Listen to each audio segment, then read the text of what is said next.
তো গর্ভাবস্থায় বা রক্তশূন্যতায় বাড়ির বড়রা বলেন কবুতরের মাংস খাও, শিং মাছ খাও, বাচ্চা মুরগি খাও, এতে করে নাকি রক্ত বাড়বে। আর এই বিশ্বাসে অনেকে অনেক দাম দিয়ে হলো এসব কিনে খান। কিন্তু আসলে কি এসব খেলে আমাদের রক্ত বাড়ে?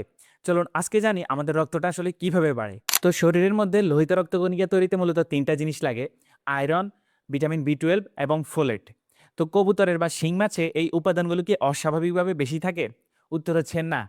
এগুলো প্রোটিনের একটা ভালো উৎস, কিন্তু রক্ত বাড়ানোর জন্য বিশেষভাবে কার্যকর এমন কোনো উপাদান এগুলোর মধ্যে বৈজ্ঞানিকভাবে পাওয়া যায়নি। এই বিশেষটা সম্ভবত এসেছে এই খাবারগুলোর গাঢ় রং দেখে। তো তাহলে সত্যিকারের রক্ত বাড়ানোর খাবার কোনগুলো? তো আয়রনের সেরা উৎস হলো গরুর কলিজা, লাল মাংস, ডিমের কুসুম। এছাড়াও শাকসবজিতেও কিন্তু আয়রন আছে, বিশেষ করে কচু শাক, পালং শাক, মসুর ডাল। তবে এই শাকসবজিতে থাকা আয়রন আমাদের শরীরে কম শোষিত হয়। তাই শাকসবজি খাওয়ার সাথে যদি লেবুর রস অথবা আমলকি রাখতে পারেন, সেটা ভিটামিন সি এর উৎস হিসেবে কাজ করবে এবং আয়রন শোষণের পরিমাণ অনেক গুণ বাড়িয়ে দিবে।